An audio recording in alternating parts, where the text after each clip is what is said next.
और 30-40 करोड़ श्रमिकों को सीधा लाभ मिलना तय हुआ है। साथियों, सरकार के प्रयासों से आज देश में गरीबी रिकॉर्ड गति से कम हो रही है। लाखों करोड़ों लोग गरीबी को परास्त करके नियो मिडिल क्लास में प्रवेश कर रहे हैं। देश का ये बहुत बड़ा वर्ग आज अपने सपने साकार करने में और साथ साथ देश के विकास को गति देने में जुटा हुआ है। ऐसे समय में इस बढ़ते मिडिल क्लास की आशा आकांक्षाओं को कुछ कर दिखाने के जज्बे को हौसला मिले, उसको सपोर्ट मिले, इसके लिए सरकार ने अपनी प्रतिबद्धता दिखाई है।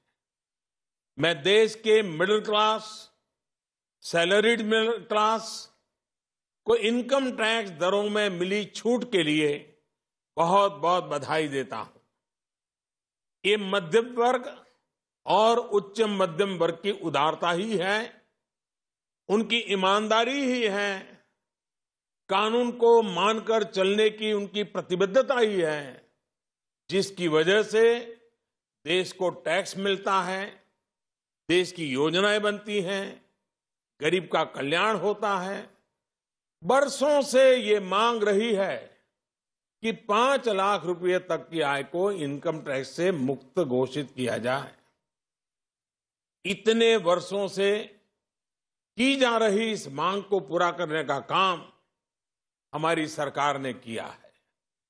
साथियों, किसानों के लिए समय समय पर अलग अलग योजनाएं अलग अलग सरकारों ने बनाई हैं, लेकिन ऊपरी सतह के 2-3 करोड़ किसानों से ज्यादा किसान इन योजनाओं के दायरे में आए ही नहीं। अब प्रधानमंत्री किसान सम्मान निधि यानी जिसे पीएम किसान योजना कहा जा रहा है, उसका लाभ 12 करोड़ से ज्यादा उन किसानों को मिलेगा जिनके पास 5 एकड़ से या 5 एकड़ से कम भूमि है। एक प्रकार से आजादी के बाद देश के इतिहास में किसानों के लिए बनी ये सबसे बड़ी योजना है। हमारी सरकार किसानों के लिए एक के बाद एक ठोस कदम उठा रही है।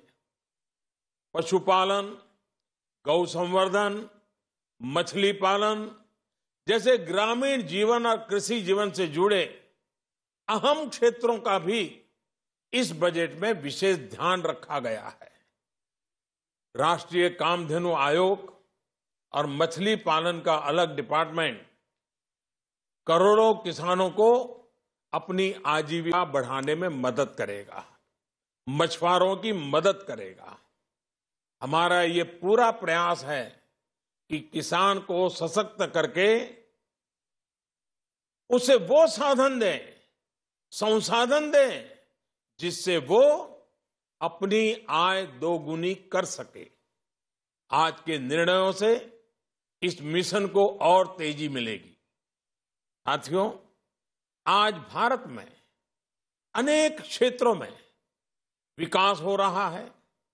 नए नए प्रकार के क्षेत्रों में, नए नए विस्तारों में, नए नए प्रकार की योजनाओं में प्रगति हो रही है और इन क्षेत्रों में काम करने वाले लोगों की संख्या भी निरंतर बढ़ती जा रही है। लेकिन असंगठित क्षेत्र के श्रमिकों, मजदूरों, अनऑर्गेनाइज्ड लेबर, जिसमें घर काम करने वाले लोग हों या खेतर मजदूर हो या ठेले चलाने वाले लोग हो, ऐसे समाज का एक बहुत बड़ा तबका है। मेरे भाइयों बहनों, इन मेरे बंधुओं की चिंता कभी नहीं की गई। उन्हें उनके नसीब पर छोड़ दिया गया। हमारे देश में इनकी संख्या, अनऑर्गेनाइज्ड लेबर की संख्या करीब करीब 40-42 करोड़ है। उनके लिए प्रधानमंत्री श्रम योगी मानधन योजना उनके जीवन के उत्तरार्ध 60 वर्ष की आयु के बाद की जिंदगी के लिए बहुत बड़ा संबल होगी। उन्हें आयुष्मान भारत योजना, प्रधानमंत्री जीवन ज्योति योजना, प्रधानमंत्री सुरक्षा बीमा योजना, प्रधानमंत्री आवास योजना जैसी अनेक योजनाओं का लाभ तो मिलेगा ही, बुढ़ापे में रोजमर्रा की जिंदगी गुजारने के लिए पेंशन भी मिला करेगा। भाइयों और बहनों, हमारी सरकार देश के हर उस नागरिक को विकास की मुख्य धारा से जोड़ने का प्रयास कर रही है जो अब भी कुछ कारणों से विकास का पूरा लाभ नहीं ले पाए हैं। समाज की आखिरी पंक्ति में खड़े व्यक्ति तक पहुंचने के इस प्रयास में सरकार ने गुमंतु समुदायों जैसे मदारी हैं, सपेरा हैं, बंजारा है, गाड़िया लुहार है आदि के लिए एक वेलफेयर बोर्ड बनाने का भी फैसला किया है।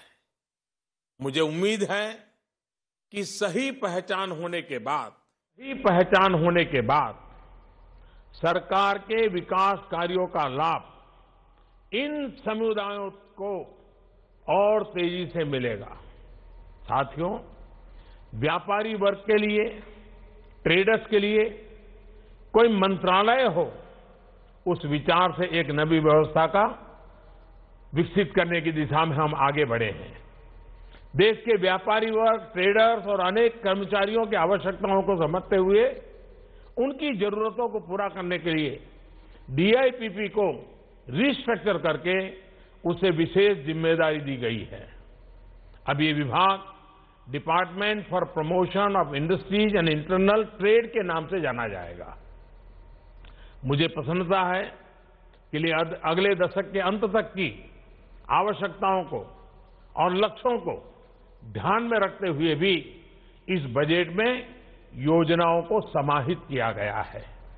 ये बजट गरीब को शक्ति देगा, किसान को मजबूती देगा, श्रमिकों को सम्मान देगा, मिडिल क्लास के सपनों को साकार करेगा, ईमानदार टैक्स पेयर का गौरवगान करेगा, ट्रेडर्स को सशक्त करेगा, इंफ्रास्ट्रक्चर निर्माण को गति देगा, अर्थव्यवस्था को नया बल देगा, देश का विश्वास मजबूत करेगा।